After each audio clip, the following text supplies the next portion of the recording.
Hey, all.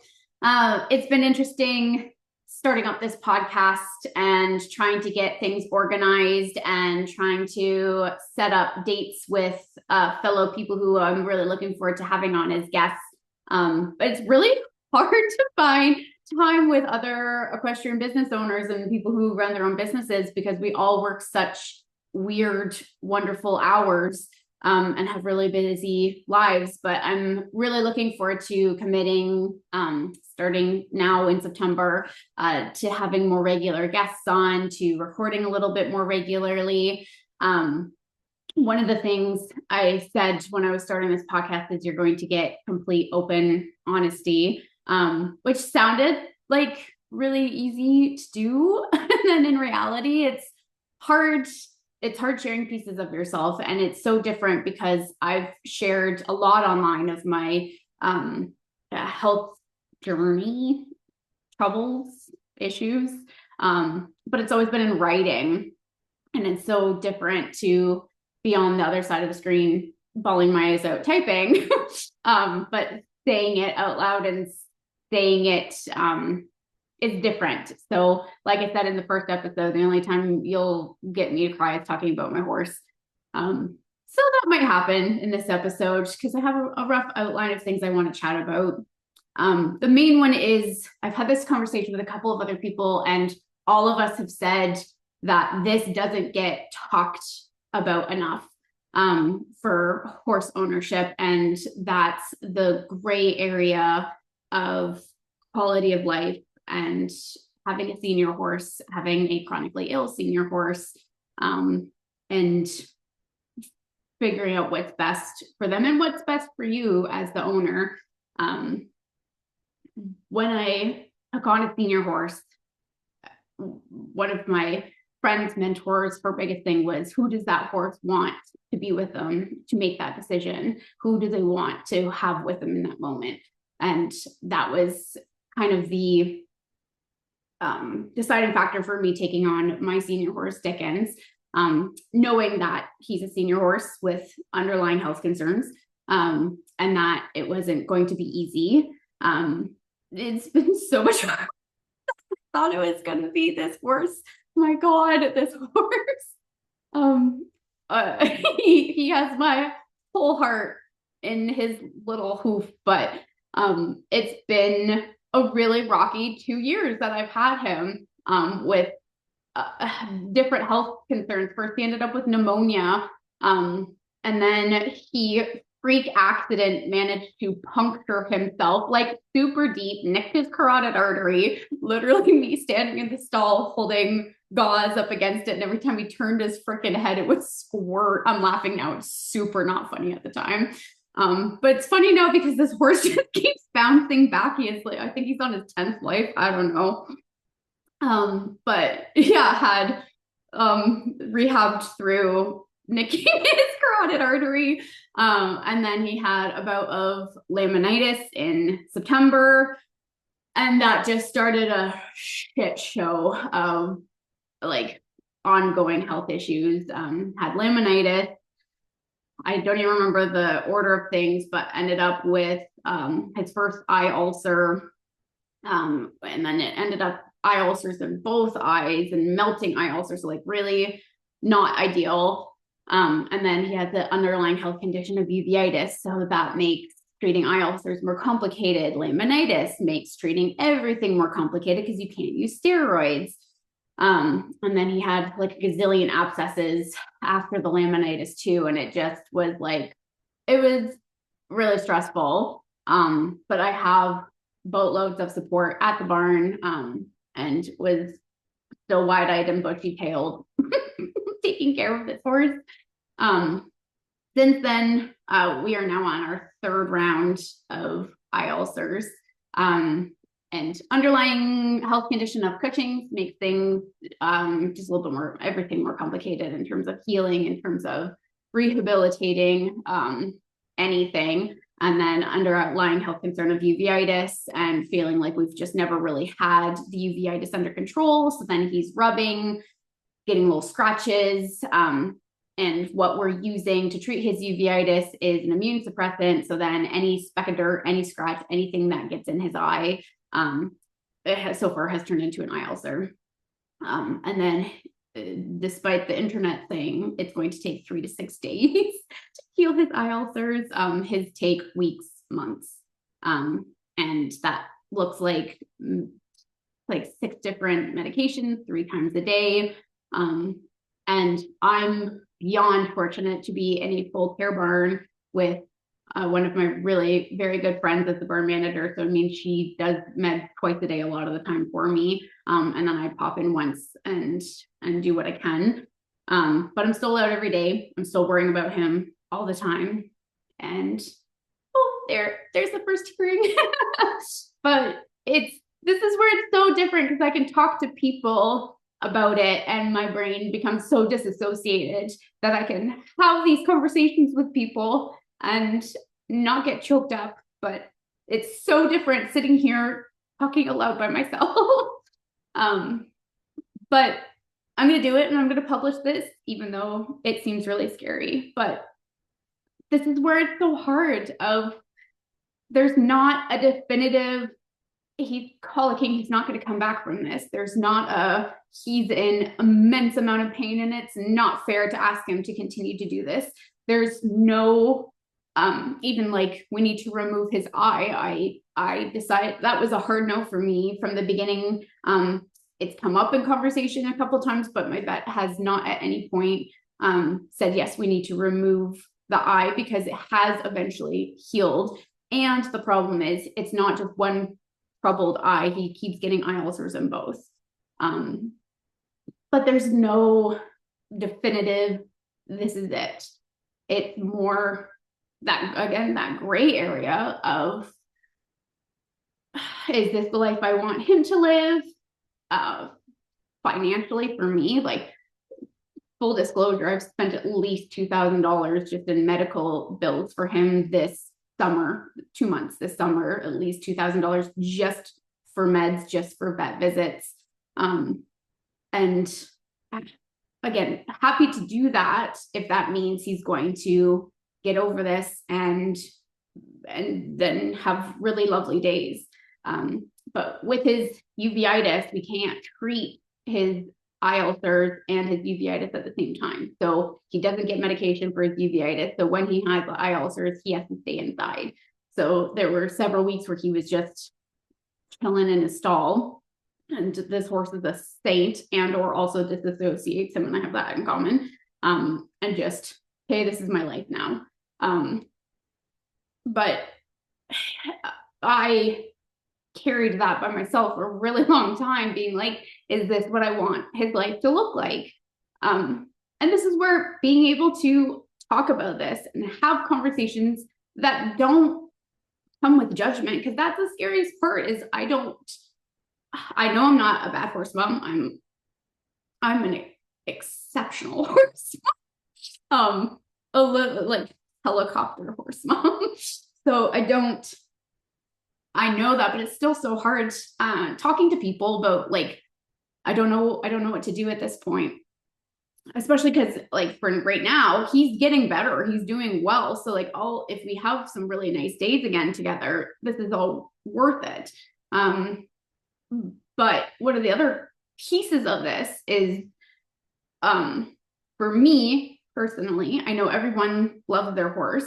For me, there's the additional stack on there of, I have PTSD. And I don't mean that in, oh yeah, like I'm getting like, I'm had a traumatic experience and oh yeah, I have PTSD, not in the loose tunes, like I have actual like complex PTSD from all of my medical experiences. And it's been fascinating, doesn't seem like the right word. It's been really interesting. The last couple of years learning about that and now being able to recognize how fast and how quick my brain is at disassociating and leaving, like my body leaving the situation. And it's done that for years. It's had to, I don't think I would have made it this far if it didn't. So super appreciate that. But my body can't differentiate the difference of a physical attack on me versus a physical attack on my horse. Because the two in my brain and my heart are so closely linked that if he's not doing well, I'm not doing well. And I spent a lot of August completely disassociated and going through the movements of the day, what I need to get done, work, like unless I because it's so high functioning for me, unless I told people that I was struggling, or some people who know me very well, but I bet you no one super knew that. I would bring it up occasionally. They'd ask what's going on. Oh, I got to go give my horse meds again. But I can function like that, not well and shouldn't, but I can. So for me, like all of August with him not doing well, like I didn't have an appetite. I had brain fog. I can't remember chunks of my day. And this is where I completely resented and hated that PTSD diagnosis, because I don't want it. I don't want it. I don't want the potential pity that comes for that. I don't want the potential special treatment that comes with that. But at the same time, it's important that people understand what happens. Like for me, when I first, like, when my therapist was like, no, you definitely have PTSD, because I think I tried to make some offhanded joke. And she's like, actually, like you technically have complex PTSD, where it's been like ongoing basically my whole life, adding on. And I didn't want it, because for me, like, I think PTSD of like first responders, I think PTSD of like veterans, and like it sounds ridiculous saying it out loud, but like where like your life has been in danger, you've witnessed something super traumatic. I'm snorting. This is going to be a good one. But back to like my whole life, and like, yes, it's been very traumatic. I have been experienced physical bodily harm through medical experiences, and I've been really close to death a couple of times. So the fact that I made it through all of that, yeah, I have now, what is this, 2 years into therapy, can own that PTSD diagnosis. And with owning it, now I can acknowledge what happens to my brain, and I can start to understand it and feel it a little bit more. Like it pops up in little things. Like if I'm having a disagreement with my husband where I feel upset, or I feel like it's a heightened situation, and I can now literally feel my brain try to leave the situation to protect myself of, oh, we're in danger. And like the example I used with him to try and help him understand what happens for me, and like, it's literally like if you walked around the corner and all of a sudden there's a mountain lion there, and your whole body responds to that physical threat, that my body right now can't tell the difference of having a minor disagreement with my husband versus that life-threatening situation. And so for those little situations, I can now acknowledge, oh, wait, come back, brain. This is safe. We can come back. We can stay present in this situation, and it's okay. When it's something so threatening, so near and dear, like Dickens, like my horse, that is so embedded in me, I can't stop it yet. And it took me until the vet said he's okay and you can start to do some exercise with him and see if he likes that. I literally, like, brain fog started to lift. Still took like a few days for my whole nervous system to come down, for like me to eat a whole meal and not rely on coffee, and feel like, oh, I kind of want to exercise, and oh, look, I feel like I can actually like stay present in these conversations and remember what I did that day. I'm still working on that piece of my nervous system and my past experiences in relation to my horse and my animals. I also have, my dog is going to be 11 this year, and like, that's going to kill me. I'm not sure how I'm going to deal with that. because she's been with me through some shit. The younger dog, she's turning 3. She's got some big paws to fill. But for me, my animals are it. They've literally saved my life on numerous occasions of like, I can't die because who's going to take care of my animals the same way I do? And I can say that jokingly, but like they have literally been my reason to live. So it's very challenging for my nervous system to differentiate their pain and discomfort versus mine, because my body responds like it's a physical threat to myself, because it is. But back to that gray area, it's super, super challenging. And maybe